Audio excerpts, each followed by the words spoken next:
Hello guys, this is Richa Upadhyay. आपका मेरे इस नए वीडियो में हार्दिक स्वागत है। मैंने आप लोगों को बाह्य यत्न तक पढ़ा दिया था। आप एक सूत्र है आप लोगों का अणुदित सवर्णस्य। अणुदित सवर्णस्य चा अप्रत्ययः। ये वाला सूत्र मैं आप लोगों को बाद में पढ़ाऊंगी। सबसे अब इस वाला सूत्र आप लोगों को बाद में पढ़ाऊंगी। अब मैं आपको पढ़ाने जा रही हूँ अथ अच संधि। क्या?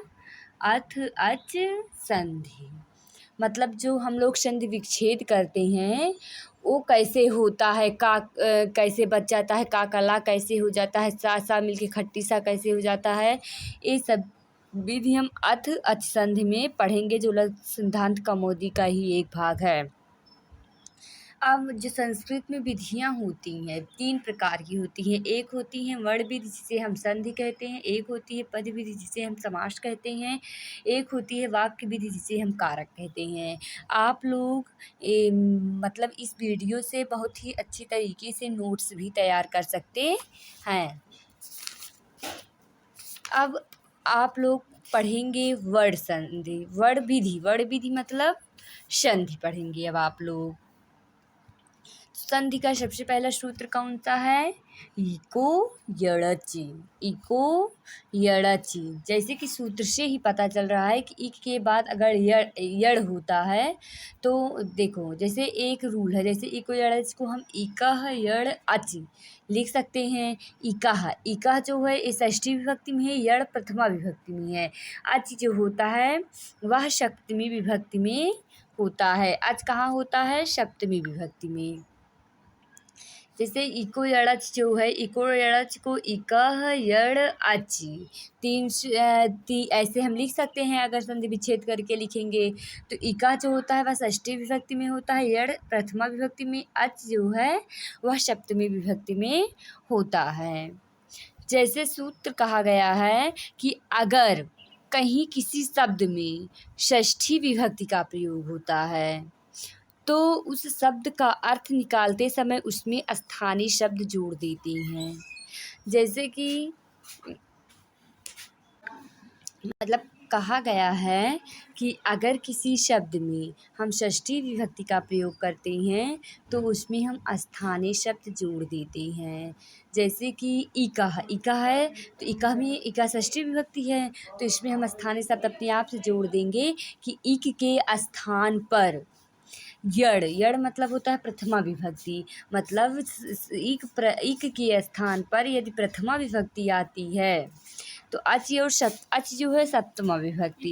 अगर किसी सूत्र या शब्द में हम सप्तमा विभक्ति लगाते हैं तो जो भी कार्य होगा वह सप्तमा विभक्ति के पहले होगा।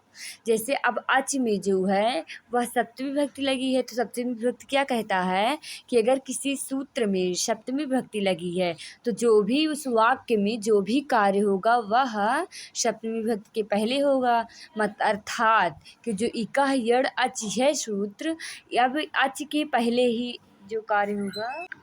जैसे आपकी समझने के लिए है कि अगर षष्ठी विभक्ति कहीं पर प्रयोग होता है तो वहाँ स्थानीय शब्द प्रयोग हो जाता है, और जहाँ सप्तमी विभक्ति का प्रयोग होता है तो सप्तमी विभक्ति के पहले जो कार्य होना होगा उस वाक्य में जो कार्य होना होगा वह उसके पहले होगा। अब जैसे हमारा इसी में दूसरा सूत्र, सभी सूत्र एक दूसरे से रिलेटेड है। जैसे तस्मि अन्नति निर्दिष्टे पूर्वस्य, ये सूत्र क्या कहता है? यही सप्तमी विभक्ति वाला कहता है कि अगर सप्तमी विभक्ति किसी वाक्य में प्रयोग किया गया है तो कोई भी कार्य सप्तमी विभक्ति के पहले होगा। जैसे यड़ संधि हम लोग जानते हैं कि यड़ संधि क्या कहता है। यड़ संधि आप लोगों को, इसीलिए मैंने संधि पहले ही आप लोगों को पढ़ा दिया था। अब आपकी जिम्मेदारी है कि आप उसे पढ़ते हैं कि नहीं पढ़ते हैं। अब देखो संधि का यहाँ कार्य लग गया ना। जैसे यड़ संधि है, अब यड़ संधि क्या है बताओ? अब आप लोग बताइए कि यड़ संधि क्या है। तो यड़ संधि ई उ री ली के बाद कोई भी स्वर आते हैं तो ई का या, ऊ का वा, री का रा और री का ला हो जाता है। जैसे आप लोगों को एक उदाहरण से समझाया जाएगा कि जो था सुधीधनुपास्या जो है वह शुद्ध्युपास्या कैसे बना। अब हम समझेंगे कि जो शुद्ध्युपास्या है वह सुधीपास्या जो है वह शुद्ध्युपास्या कैसे बना। तो सुधिधन उपास्या, अब सुधिधन उपास्या है, सुधिधन उपास्या के लास्ट में ई निकल रहा है और दूसरे शब्द के पहले अक्षर में ऊ निकल रहा है।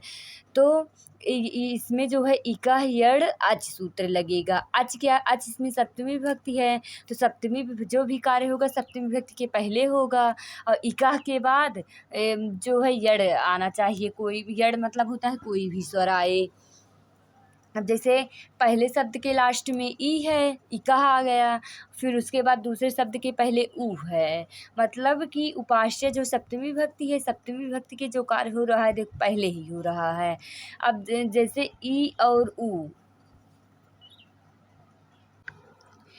इकाह वर्ण के बाद यदि स्वर आता है तो उस इक के स्थान पर काम होता है, लेकिन उस अच के पहले यड़ यारा लावा होगा। तो जैसे कि इसमें कहा गया है कि इक के बाद यड़ होना चाहिए, तो यड़ के अंतर्गत य व र ला इतने वर्ण आती हैं। अब य व र ला, य व र ला में अब कौन सा शब्द रहेगा। अब य व र ला में कौन सा शब्द रहेगा, इसको हम कैसे पहचानेंगे। क्योंकि अगर चारों हैं, चारों में कोई एक शब्द कैसे हम जानेंगे कि यही रहेगा। तो हम पहले इसका जो उच्चारण स्थान होता है उच्चारण स्थान करके देखेंगे, जो इससे मैच करेगा वही हम करेंगे। अब जैसे ई का उच्चारण स्थान, जैसे वा का उच्चारण स्थान ओष्ठ है, र का उच्चारण स्थान मूर्धा है, ला का उच्चारण स्थान जिह्वा है। तो ई का उच्चारण स्थान तालु है, या का उच्चारण स्थान भी तालु है। तो या और ई दोनों का उच्चारण स्थान सेम है, तो इसके स्थान पे या आ जाएगा, ई के स्थान पे या हो जाएगा। अब इसका अगला सूत्र है स्थाने अनंतरमः। स्थाने अनंतरमः, इक के स्थान पर यड़ तभी होगा जब वह यड़ इक को समान आदेश करेगा, अर्थात इक के समान होगा। मतलब कि यहाँ जो यर अलावा था, अब यर अलावा में से कोई एक वर्ण यहाँ तभी होगा जब कोई भी इसके समान होगा। तो यर अलावा में से अगर हम उच्चारण स्थान देखेंगे तो उच्चारण स्थान इस चारों में से इसके समान जो होगा पहले वर्ण के ई के, वही यहाँ पे हो जाएगा। स्थानांतरे जो अंतरतमः है यही कह रहा है। स्थाने अंतरतमः मतलब स्थानीय अंतरतम मतलब होता है कि समानता होनी चाहिए, जिसमें समानता होगा वही ई के स्थान पे आ जाएगा। अब समानता को हम चार प्रकार से देख सकते हैं, एक उच्चारण स्थान की दृष्टि से, एक मात्रा की दृष्टि से, एक प्रयत्न की दृष्टि से, एक अर्थ की दृष्टि से। लेकिन जो उच्चारण की दृष्टि से है इसी से हमारा काम हो जाता है। अब जैसे शुद्धि धन उपास्या है, शुद्धि धन उपास्या है, फिर शुद्धि धन उपास्या में या अलावा में से या की समानता ई से हो गई, मतलब इसका उच्चारण स्थान मिल गया। अब ई के स्थान पे या हो जाएगा, ई के स्थान पे या हो जाएगा, तो हमारा हो जाएगा शुद्धय धन उपास्या, शुद्धय धन उपास्या। अब हमारा अगला सूत्र आया अनच चा। अनच चा क्या कहता है, अच धन यर धन अनच। अनच मीन्स होता है स्वर ना हो। अच के बाद यदि स्वर नहीं आते हैं अर्थात व्यंजन आते हैं तो यर य व रा डबल हो जाते हैं, अर्थात दो बार आते हैं। मतलब इसमें कह रहा है कि अगर देखो जैसे अच यर अनच, जैसे अच के बाद यदि अनच मतलब कोई मतलब व्यंजन स्वर ना हो, व्यंजन हो, तो जो यहाँ यड़ होता है यर य व र यह डबल हो जाएगा, अर्थात दो बार आ जाती हैं। जैसे है सुधय धनुपास्या है हमारा, तो सुधय धनुपास्या सु हमारा अच हो गया स्वर, ठीक। फिर ध हमारा यर हो गया, या हमारा अनच हो गया। मतलब कि अब सुधय धनुपास्या में शु में जो सु है हमारा, सु में है उ निकल रहा है, तो उ हमारा स्वर हो गया। फिर ध जो है ये हमारा यर प्रत्याहार के अंतर्गत आता है, और यह जो है यह हमारा व्यंजन हो गया। इसका मतलब स्वर के बाद व्यंजन आ रहा है, तो जो हमारा यर प्रत्याहार होगा वह डबल हो जाएगा। तो हमारा क्या हो जाएगा, सु ध धनुपास्या उपास्या, मतलब यहाँ या भी रहेगा। तो मतलब कि सूत्र ही अनच क्या कह रहा, अच यर अनच, मतलब यदि स्वर के बाद कोई व्यंजन आता है तो जो हमारा यर प्रत्याहार होता है वह डबल हो जाता है। यर प्रत्याहार के अंतर्गत कौन कौन से वर्ण आते हैं ये आप लोग देखिएगा। फिर उसके बाद हमारा अगला सूत्र, अब हमारा जो सुधय धन उपास्या हमारा ए बन गया।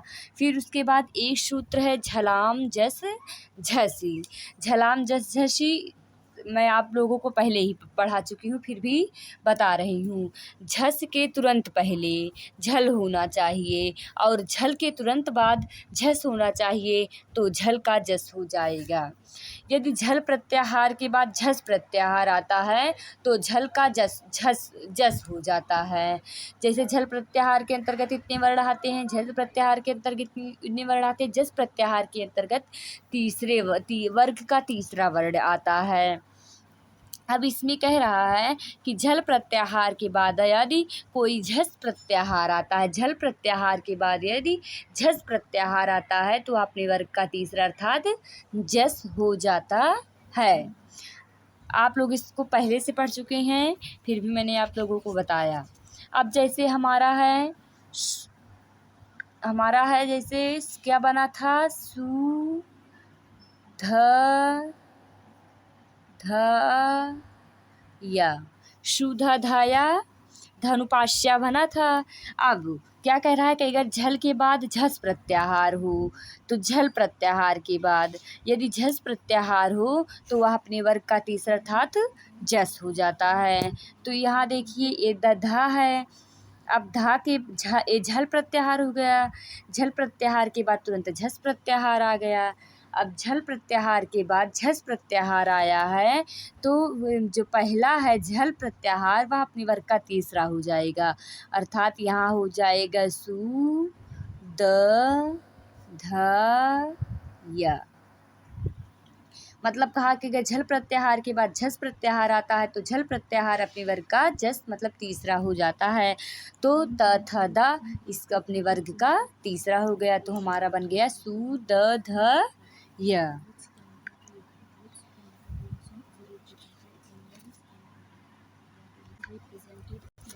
अब हमारा अगला सूत्र है संयोगांतरस्य लोपः। संयोगांतरस्य लोपा। अब संयोगांतरस्य लोपा क्या कहता है, यदि पद के अंत में व्यंजन हो और वो भी स्वर से रहित हो तो उसका लोप हो जाता है। संयोगांतरस्य व्यंजन कहता है कि यदि पद के अंत में व्यंजन हो भी स्वर से रहित हो तो उसका लोप हो जाता है। जैसे कहा गया है कि खोदा पहाड़ निकली चूहिया, मतलब कि यहाँ से हम इतना मेहनत से यहाँ तक पहुँच गए।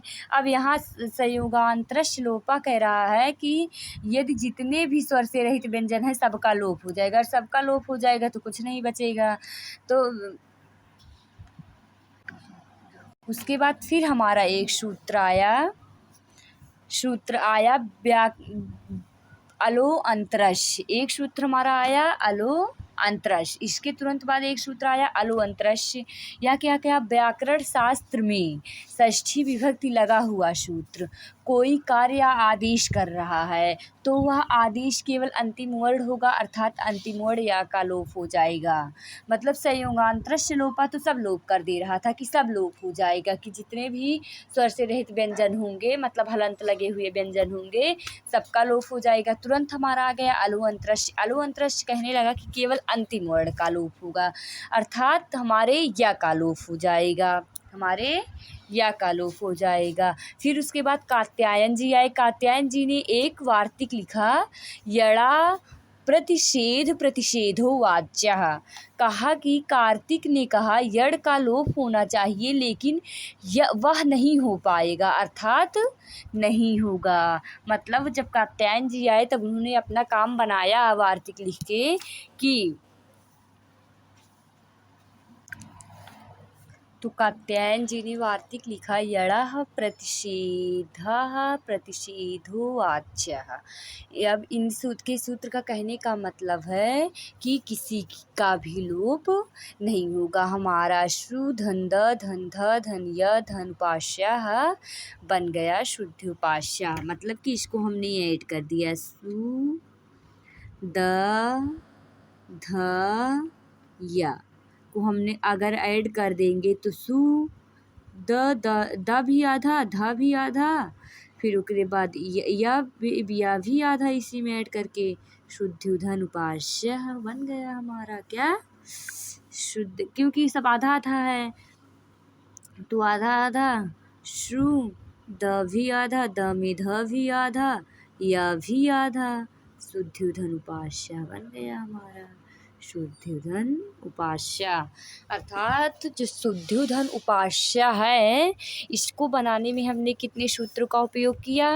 पहले इको एड़च, इको एड़च सूत्र लगा, इको एड़च के अंतर्गत इसके सहयोग के लिए हमारे पहला सूत्र आया तस्म उन्नत निर्दिष्टे पूर्वश, दूसरा आया हमारा स्थाने अंतरतमः, फिर के बाद आया हमारा स्थानीय अंतरतमा, क्या कहा कि जो उसकी समानता होनी चाहिए। अनचचा आया, अनचचा ने क्या कहा कि अच के बाद यदि अनच मतलब कोई भी व्यंजन आए तो यर प्रत्याहार का डबल हो जाता है।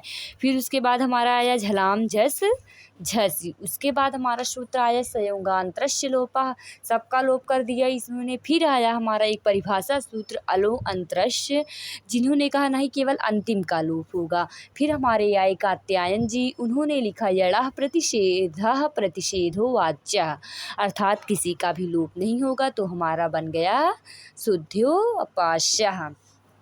अब आप लोगों को मैं एक उदाहरण और बताऊंगी और बाकी दो उदाहरण मैं आप लोगों को दूंगी, उसे आप लोगों को अपने आप से करना है। और अगर आपको ना आए तो आप कमेंट में हमसे पूछ सकती हैं।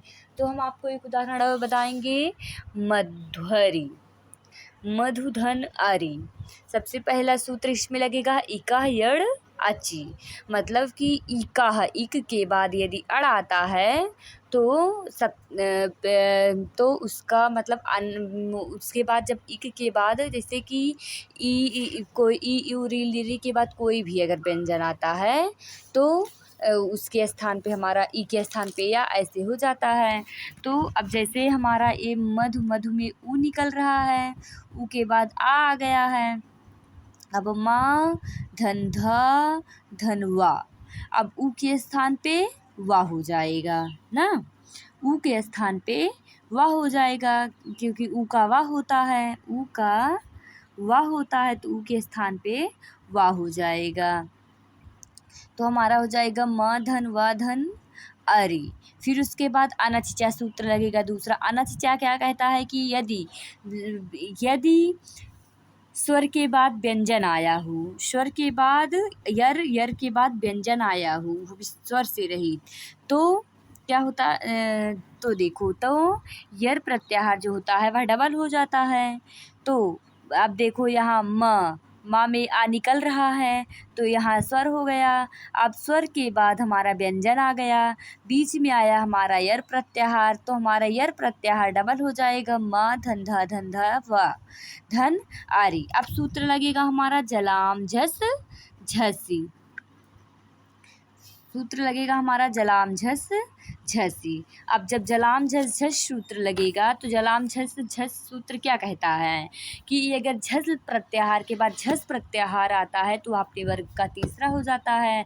तो जब यहाँ धा था तो धा के बाद धा आया तो दोनों एक झल प्रत्याहार के अंतर्गत, तो मतलब यहाँ झल प्रत्याहार हो गया, यहाँ झस तो आया अपने वर्ग का तीसरा हो गया, माँ धंधा धंधा धनवा हो गया। फिर उसके बाद आएगा संयुगांतरस्य लोपा। संयुगांतरस्य लोपा के बाद आएगा आलोअंतरस्य लोपा। संयुगांतरस्य लोपा कहता है कि सबका लोप हो जाएगा जो स्वर रहित व्यंजन होंगे। आलोअंतरस्य लोपा कहने लगा केवल लास्ट वाले का लोप होगा।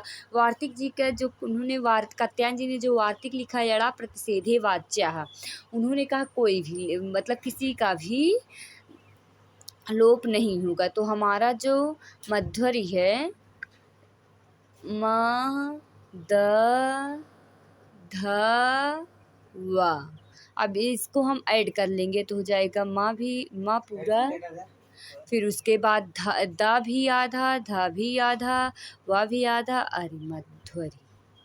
ऐसे आप लोगों को अब 2 उदाहरण आप लोगों को अपने आप से करना है। एक धात्रांशः, धात्रांशः, धात्रांशः इसका संधि विच्छेद होगा धात्र धन अंश। अगर आप सूत्र के अकॉर्डिंग लगाएंगे इस सीक्वेंस से जैसे आपको बताया गया है, आप नोट्स भी बना सकती हैं तो आप इसे आसानी से कर सकती हैं। फिर उसके बाद हमारा दूसरा है हमारा दूसरा उदाहरण मैं आपको दे रही हूँ, लाधन कृति, लाधन कृति इसका संधि विच्छेद होगा रि धन कृति। अब आप लोगों को सीक्वेंस से अगर माइंड से अपने नोट्स बना के अच्छी तरीके से समझ के करेंगे तो आप लोग कर ले जाएंगे। अब अगर ना कर पाए तो आप मुझे कमेंट बॉक्स में ज़रूर बताइएगा। आज के लिए भी बस इतना ही, मिलते हैं नेक्स्ट वीडियो के साथ। जय हिंद।